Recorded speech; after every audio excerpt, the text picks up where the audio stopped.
Weather চেঞ্জের সময় জ্বর হয়ে জিভের স্বাদটা একদম গেছে, কিছুই ভালো লাগছিল না খেতে। তাই এই প্যানকেকটা বানিয়ে খেয়েছিলাম, যা ফ্রিজে থাকা কিছু সবজি দিয়ে বানানো। তোমাদেরও ভালো লাগবে, চলো তোমাদের সাথে শেয়ার করি।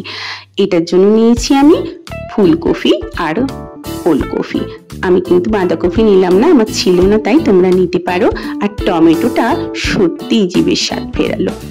দিলাম ক্যাপসিকাম কুচি, যেটা চাইনিজ ফ্লেভার দেবে। গাজর মিষ্টি মিষ্টি লাগছিল, বেশ ভালো লাগছিল। বিনস কুচি, এটা খুবই হেলদি, তাই দিয়েছিলাম। এবার দিচ্ছি পেঁয়াজ, যেটা প্যানকেকটার টেস্টটা আরো বাড়িয়ে তুলবে। রসুন, যেটা চাইনিজ ফ্লেভারটাকে ডিপ করবে।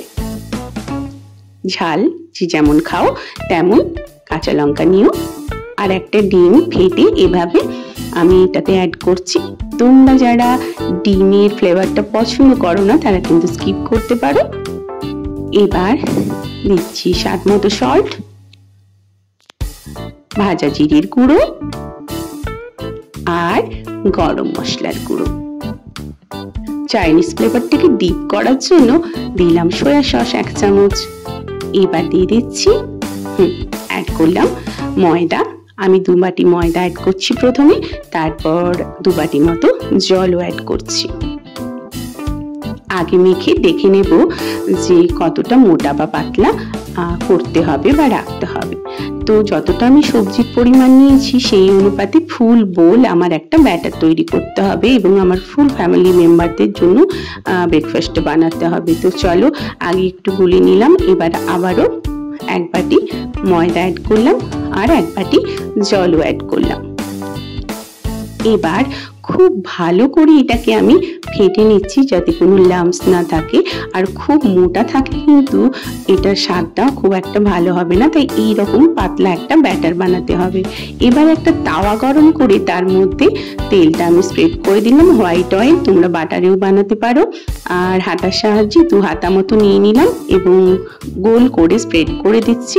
তো তোমরা চাইলে কিন্তু ছোট্ট ছোট্ট করে বানিও, ছোট্ট ছোট্ট করে বানালে কিন্তু আরো দেখতেও সুন্দর লাগে, খেতেও সুন্দর। আমি জ্বর গায়ে একদম দাঁড়াতে পারছিলাম না, আবার ফুল ফ্যামিলি মেম্বারদের জন্য বানাতে হবে, তাই আমি একটু বড় বড় করে বানালাম। তো একটু তেল স্প্রেড করে তারপর 1 মিনিট মতো লিড দিয়ে দিলাম।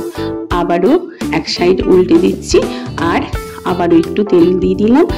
এবার আবার 1 মিনিট মতো লিড দিলাম, আবার চেঞ্জ করে আবার 1 মিনিট দিয়ে দিলাম, কারণ এতে সবজিগুলো ভালো কুক হয়ে যাবে।